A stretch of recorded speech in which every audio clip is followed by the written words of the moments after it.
There's a lot of solutions for people who are not looking to spend a lot of money. I think you have to kind of just have that creative thought process of how you can get yourself inserted into the conversation.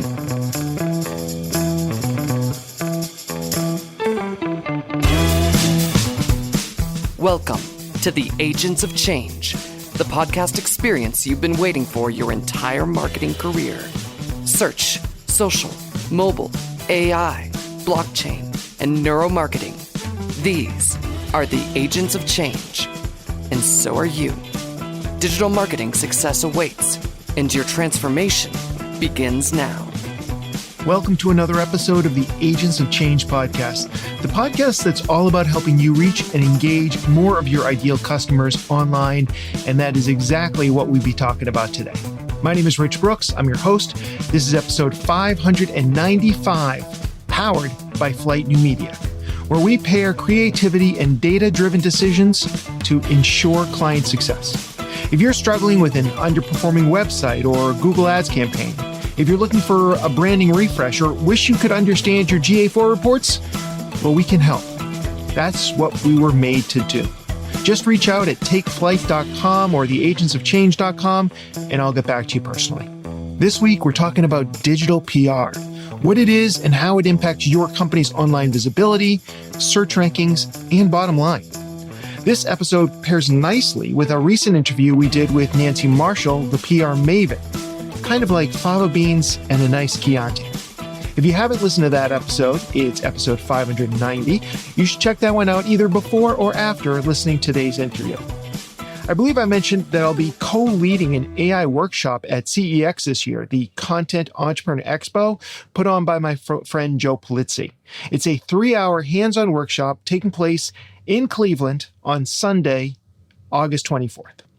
Well, as it turns out, they had someone who had to drop out leading a presentation on creating an AI assistant and asked if I'd be willing to jump in. I said yes. So if you're planning on going to CEX this year, you can see me twice. That's supposed to be an incentive, but you might have taken it as a threat. I don't know.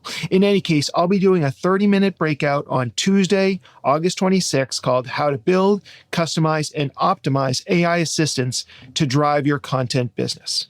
You're going to learn things like how to dial in your voice, how to train your assistant, how to put it to work, and avoid some of the traps that lead to generic, forgettable, or flat-out wrong AI outputs. Now, whether you're a team of one or scaling your content business, this session is going to help you stop treating AI like a novelty and start treating it like a team member. If you are attending CEX this year, consider stopping by. If you're not going to CEX, but you're interested, well, there's still time. You can visit cex.events and use the promo code Brooks100 to save $100 off your ticket price. Now, on with today's show. My next guest has been in the SEO industry for the past 10 years, working in agencies like Siege Media and the Grit Group. And now he's director of content marketing at digital PR tool BuzzStream. Today, we're going to be looking at how digital PR can improve your search visibility and drive more business your way with Vince Nero. Vince, welcome to the podcast. Hey, Rich. Thanks so much for having me. So how did you find yourself at the intersection of PR and SEO? What was that path like? Kind of depends on how far you want to go back, but, I originally have a degree in music and I studied in New York City, played saxophone, tried to make it as a professional jazz musician for a long time and decided I needed a little more routine income and kind of fell into a job working at a nonprofit where I worked with like a lot of startups in the New York City space and just kind of felt like marketing came natural. I mean, at the end of the day, I feel like marketing is kind of easy to do as long as you don't get like too bogged down with all the crap and the spammy techniques and whatnot, which maybe we'll get into. But eventually I got a job at Siege Media, and that was really where I cut my teeth in the industry. And, I had a great mentor, Ross Hudgens there, who's the owner, CEO of Siege Media. Then I kind of went from there, and we did a lot of what is now known as kind of digital PR / link building and / regular PR. These terms all kind of blend together these days, but with a focus in SEO. So I'd say Siege was kind of where I got my start. And like I said, a lot of it just kind of seemed to come natural just because I maybe came at it from a very different, with a very different mindset than most people. All right. Well, I actually also played saxophone growing up. Never considered going pro like you did, but yeah. So we have that in common. Besides our What? love for nerdy comic book stuff as well. Yes. So ultimately, you ended up at BuzzStream. So just tell me a little bit about BuzzStream. What do they do, and what do you do for them? Yeah, so BuzzStream was actually a tool we used to do our email outreach and kind of manage those campaigns when I was with Siege Media. So it actually was almost like a dream job for me. When I left Siege, I kind of pestered the BuzzStream team for a while to see if they were hiring, and they weren't, and kind of went back and forth for a few years until they were ready to hire me. So it kind of fit naturally into what I have done. And the thing that I like about the job now is that I'm kind of marketing to myself, in that I know the customer persona kind of intimately.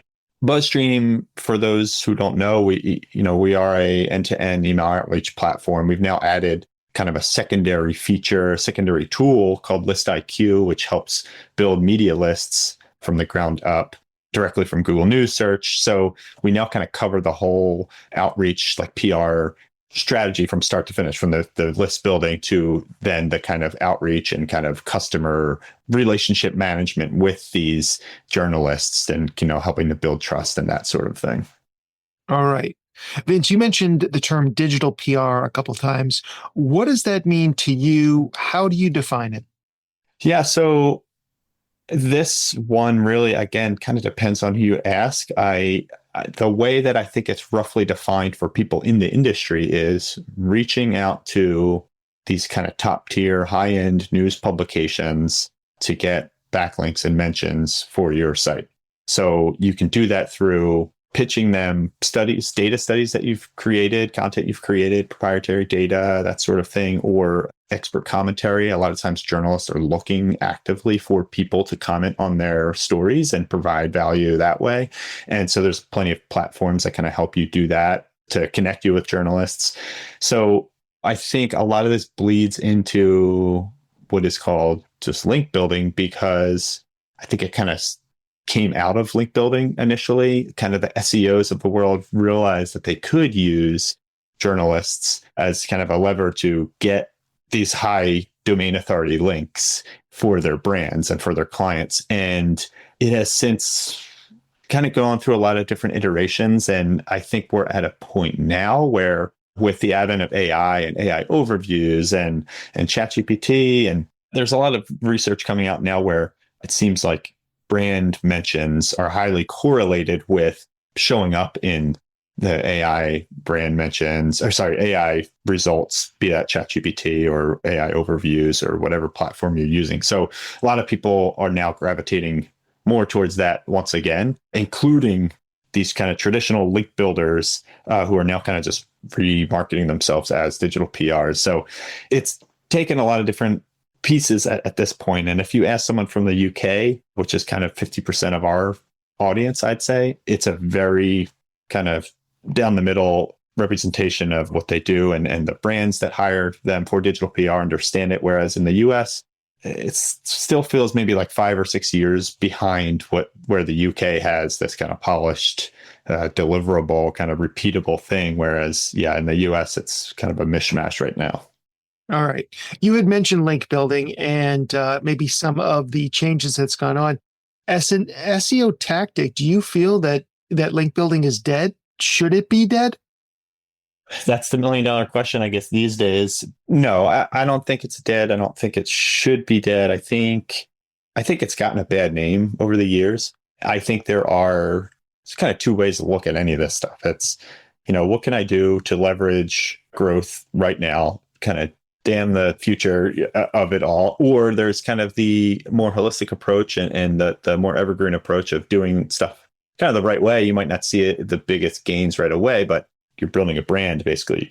So the stuff that doesn't work these days seems to be kind of that quick shortcut link building. So there used to be up until midway through last year when Google kind of blasted a lot of these sites out of the water with the helpful content update, the helpful content system core update. So I'd say the primary link building tactic that again, up until May 2020 or March 2024 of last year was what's called guest posting, where people have probably heard of this or done it, but the way it kind of manifests itself in link building is that there's these super large databases where you can essentially just go and buy links from sites that only exist to create guest posts and place links for you. So you might have seen these and you might come across them where it's just kind of a catch-all site. They cover all kinds of different news topics, and they have new names like tech123 or, .com, whatever. And there may be a high domain authority, but there isn't really much to them once you start digging into it. And so what we saw was Google finally was able to kind of do something with the algorithm that devalued a lot of those sites. And it came down to the fact that like they weren't generating quality content whatsoever. So I would say that it was the main link building tactic. There were also, more traditional tactics, I'll call them in air quotes here, where it was like inserting a link into a post that already existed. That was something you could also do through these link databases, these paid link marketplaces. There's also like broken link building. If you found a link that was broken on a site, you go back and find it. You recommend a replacement. But then the people that kind of were thinking long-term, I think, were the ones that were doing link building and where they would create an asset, for a long time, it was infographics, right? Like you create this big, long infographic about a data study or whatever, and you'd reach out to a blogger and ask them if they wanted to share it. And, I'll write you a custom intro or a custom post around it. Essentially the same thing, but you weren't paying for it. I think bloggers got wise to that as well around the same time and started asking for money. So no matter how you slice it, it was a pay-to-play ecosystem. The evergreen approach then kind of became, let's create our own data studies, let's create our own whatever content that's going to really stand out and do it from a perspective of like, I'm doing this because it's news. I'm doing this because it's interesting. And links are going to be a happy byproduct of it, rather than let's just kind of chase links for getting links for link's sake. So that is where I think the link building, when you ask, is it dead? No, like I think there's still people doing it that when they're doing it the right way, it's through that. I'm creating something that can actually provide value, creating a great tool, maybe it's a calculator, a great resource that people actually want to link to. You still see this a lot with these kind of big trends reports or even statistics reports is something that we call, it has a high intent to link, where it's like a journalist might be writing about a topic and they're Googling or ChatGPTing, like, what's the average population of whatever. And these are statistics that you can kind of post on your site and often get links back from. So I think those tactics are alive and well, and those are the ones that are kind of moving the needle for people. And that really crosses over into the digital PR side of things. Yeah. So if I can pause you there. So if I'm looking at the timeline here, Google comes out 1997 and very soon differentiates themselves because they start paying attention to links. They see this as a way of like really identifying the high quality pages on the internet. Then, of course, all the marketers ruin it for everybody by saying, let's just completely abuse this system. And link building becomes its own industry. And if I'm understanding you correctly, like link building is still a thing. There are unethical ways to go about it, which mostly have been destroyed by Google. And there are ethical ways to go about it by creating something of true value that reporters, journalists are going to want to link to, and maybe bloggers and other content creators as well. So this is the next evolution and hopefully a more ethical period of time of link building, even though digital PR certainly could contain more than just link building these days. Is that a decent summary? Is that accurate? Yeah. And I think the other side of this that is worth talking about is there are the main kind of audience for this, the pool of journalists and publishers, because of AI, are starting to shrink. And there's this whole kind of infighting going on between the publishers, these news sites, and AI, where AI is taking their content, repurposing it, for their using it as training models, and there's copyright lawsuits happening. And so it's a very interesting time to get into all of this stuff, because we are seeing a lot more competition now in this space where a lot of people are jumping on board the digital PR train. But at the same time, Journalists are getting laid off. They're turning freelance. Publisher sites are losing traffic in big ways to AI. Not to mention people are just using different platforms to get their news now. I think for the first time ever, it's a Nielsen study, like for the first time ever, people are getting their news from YouTube and social media over online publications. So, there is this drastic shift that's happening on the other side of things where I think it's getting harder and harder to do this kind of spammy kind of stuff where it's getting harder to ruin these tactics, I guess, because everything's moving so fast. And before you know it, like the rug is pulled out from under you. So yeah, it's an interesting industry to be in, I think, right now, regardless. Absolutely. So, what are some of the digital PR campaigns that a small to medium sized business might be able to engage with to kind of get the value out of digital PR?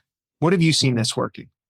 Yeah, so I think that for the smaller businesses, the couple things that I've seen that really work are this like expert commentary piece where you're kind of looking for opportunities to get a brand spokesman, CEO or high level C-suite person injected into the conversation. Now, what this takes is a lot of kind of monitoring the news and understanding where you can kind of jump in there. But it's totally doable. I mean, Google Trends has actually revamped their whole interface somewhat recently, and it's easy to kind of find things that are trending and jump on those trends. So that's one aspect, is like inserting yourself into the news in that scenario. There's also inserting yourself if you have a resource. It's kind of like the step 2 of that is like, you're not just providing a quote, you're giving some type of resource. So say it's going through a heat wave and your company, provides free air conditioners or something. You are not only providing some quote that talks about how much power it takes to power or to cool down a house or something, but then you're also saying, and also, we're running a promo right now that offers this. So trying to be the solution to the problem. You could also think about this proactively. So there are plenty of what are kind of known as like these social media days. It's National Taco Day, it's National Ice Cream Day, it's National whatever. If you go online and go to ChatGPT, like you can find hundreds of them for any niche seemingly these days. So what that takes is just a little foresight where maybe it's 2 weeks from now is National Ice Cream Day and your brand is doing a giveaway or something, getting on a journalist's radar ahead of time. That sort of thing helps.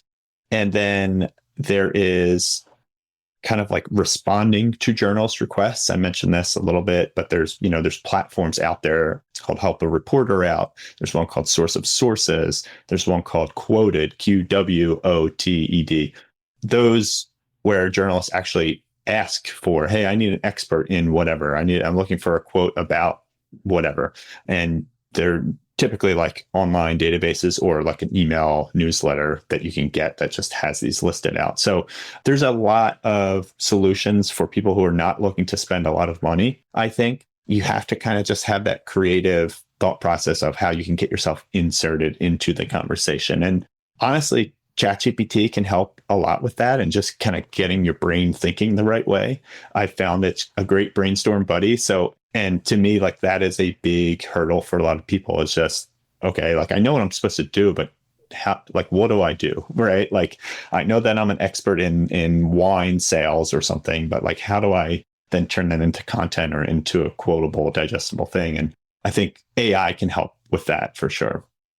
How about creating data-driven pieces or surveys, research pieces like that might be attractive? Have you found that to be successful? And if so, how do we actually get this in front of the journalists who might cite us, might link to us?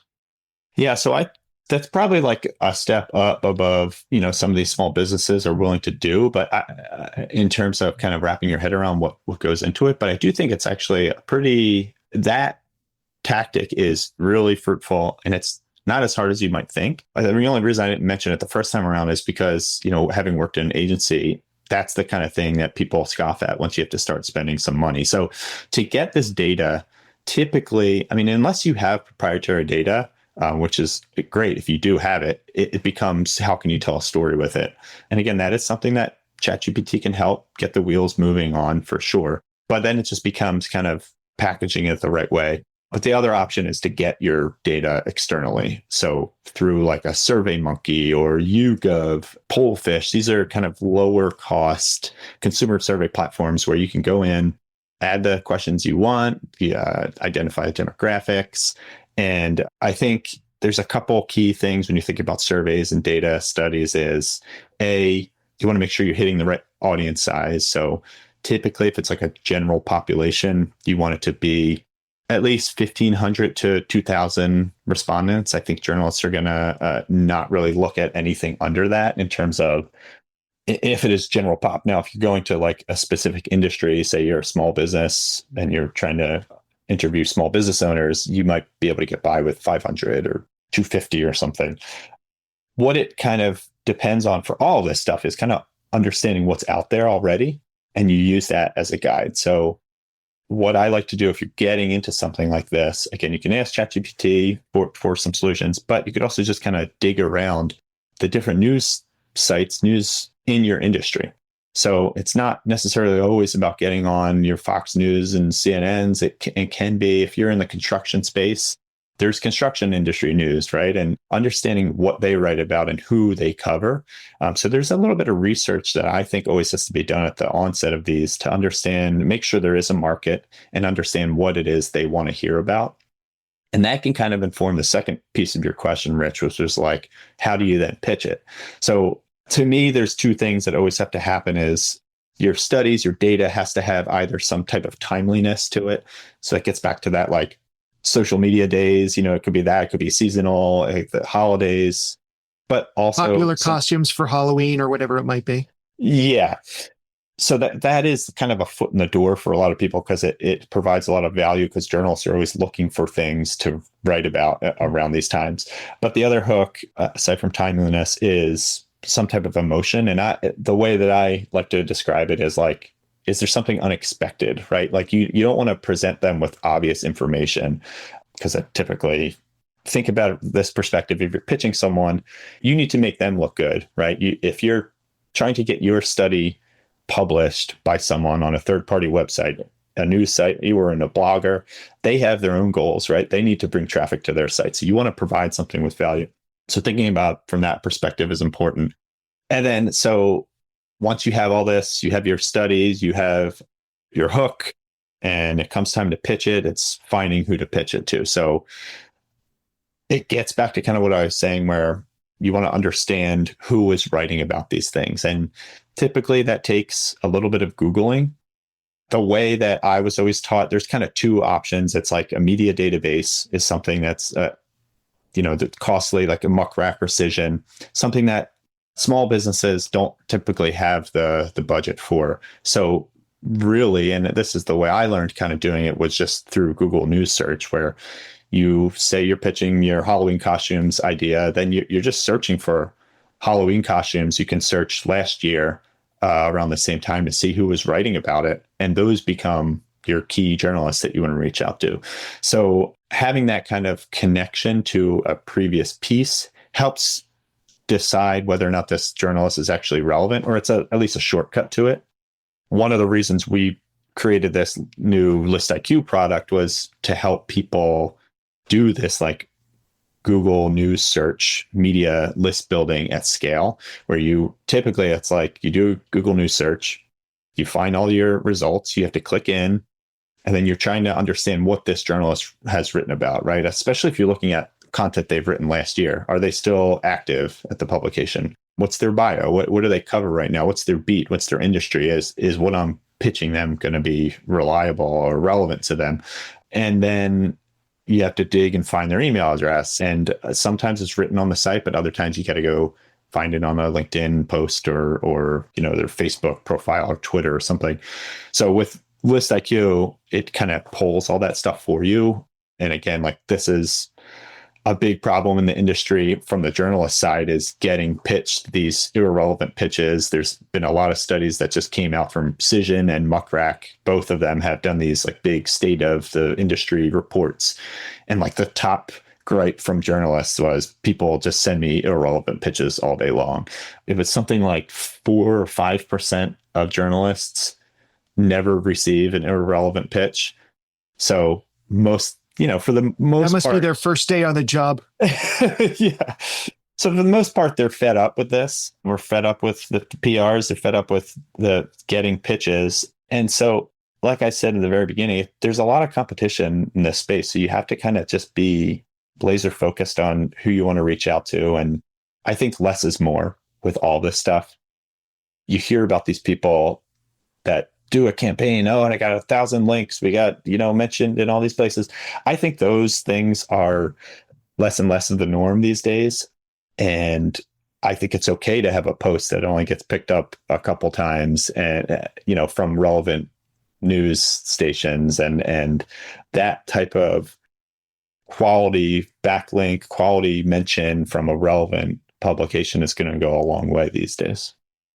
Yeah, and by niching down into a specific industry, if you're in manufacturing or lumber or Halloween costumes, or niching down into a geography, like we're here in Maine. So perhaps if I was focused on B2B in Maine, that might be a really easy niche for me to kind of own or get coverage for. And like you were saying earlier, maybe my data set, if I was doing some research, wouldn't need to be as big as if I was trying to pitch consumer level stuff for the entire US. So there's probably better ways to connect. You had mentioned LinkedIn, and I know that recent reports have shown that journalists now prefer LinkedIn over Twitter for media outreach. What does that suggest for brands that are trying to build relationship with journalists as we look forward? So I actually heard a slight tweak on that stat, which is not that they prefer LinkedIn for media outreach, but I've read that they prefer it for promoting their own work. So okay. What that tells me, and specifically, like, they were asked those two different questions, and it was like, no, I prefer it for promoting my work and not necessarily finding stories. And the kind of the trend or whatever that I took from that was this idea that, like, social media is kind of just like a slot fest these days. So journalists are having a hard time finding the things that are newsworthy and almost sometimes what is real, right? So, but at the other end, like, they're definitely using it to promote, because, like that stat I said earlier, like, people are finding news in all different ways, right? It's not just, I'm going to publish this on my site, on the news publication, and thousands of people are going to see it. It doesn't work that way anymore. So they are incentivized to get their content out in as many avenues as they can. So I think for us, what that really means for a small business or someone that's in PR is, these become great places to build kind of a relationship with these journalists. Now, that's not to say that if you have a great relationship with a journalist, they're going to give you a link or they're going to cover your stuff. No, your story has to still be relevant and be a good story. I feel like I need to kind of preface that, because when I say building relationships, a lot of times PR pros roll their eyes at that terminology, because it's not that cut and dry. They need you when they need you, right? Like, they might go get a cup of coffee with you, but, like, these days they got a million other things going on. They're not just going to cover your stories because they know who you are. It might help you get a foot in the door, but I think the issue is you want to build trust with them. So one of the ways you could do that is getting on their radar, so that when they see your name in their inbox, it's like, oh yeah, like, that guy, he likes my stuff on LinkedIn a lot. He shares my stuff. He comments on it. He's insightful comments. Maybe I'll at least give it his pitch a read. Maybe I won't just delete it right away. I'll archive it instead of deleting it. So it's about kind of building that trust and notoriety so that you kind of show up a little bit. Now, with freelance journalists, it's a little different, because they have other goals. Like, you're pitching them stories that they then have to pitch to editors. So I think in those cases, like, maybe building a relationship can be a little more beneficial. I've had relationships with journalists where I've used them to get feedback on stories before I've published it. Hey, is this idea, does this have legs? And that's been super helpful. So I don't want to sound like you shouldn't spend time doing this. I mean, I think it really benefits you, especially if you're a small business. to understand exactly who it is that are the key people that are writing about your industry, and do what you can to get on their radar, even if it is, hey, just reaching out to let you know that I'm an expert in this. Here's a little bit about my background. If you ever need a quote about these things, I'm here for you. Get you in their Rolodex, that sort of thing. And then maybe if you do have something that you want to pitch them down the line, again, they'll connect the dots in their head. All right. So if we wanted to take one practical step today to start improving our own digital PR as a small business owner or marketer, what would you recommend that first step or first action be?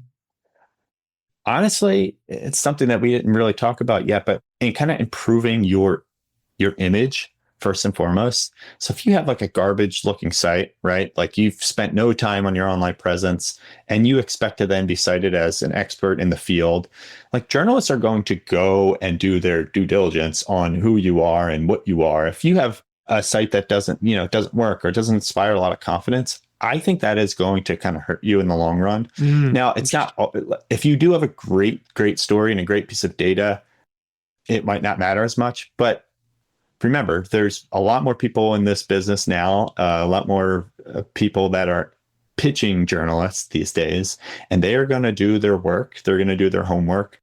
So I think there's a lot of, again, get a lot of benefit out of kind of building your own personal brand. And it could be something as easy as like, let's spruce up your LinkedIn profile, right? Like make sure you got the right stuff on there, have a bio on there, spend some time communicating with people, spend some time on the platform.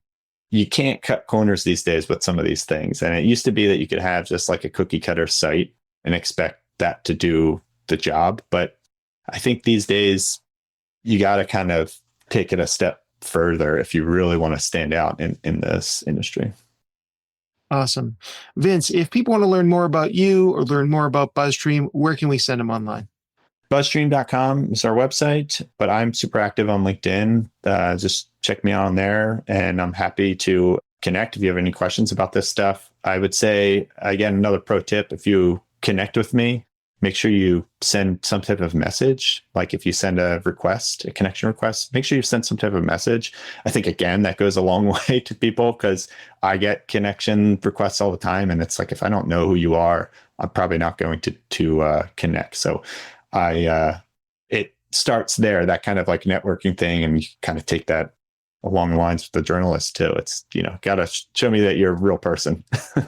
Excellent. All right. Vince, thank you so much for sharing your expertise today. I appreciate it. Yeah. Thanks so much, Rich, for having me on. For a full breakdown of my conversation with Vince, whether you want to hear the podcast audio again, whether you want to read the transcript, whether you want to see the show notes or the blog post about everything I learned in today's episode, just head on over to our website, theagentsofchange.com/595. 595. Hard to believe we are just 5 episodes short of 600. Remember, if you are attending CEX this year, please make sure you come by and say hello. I always love making those in-person connections. And as far as today's homework goes, while everyone else is still trying to game the system with paid links and guest post networks, you can build relationships and earn coverage the right way.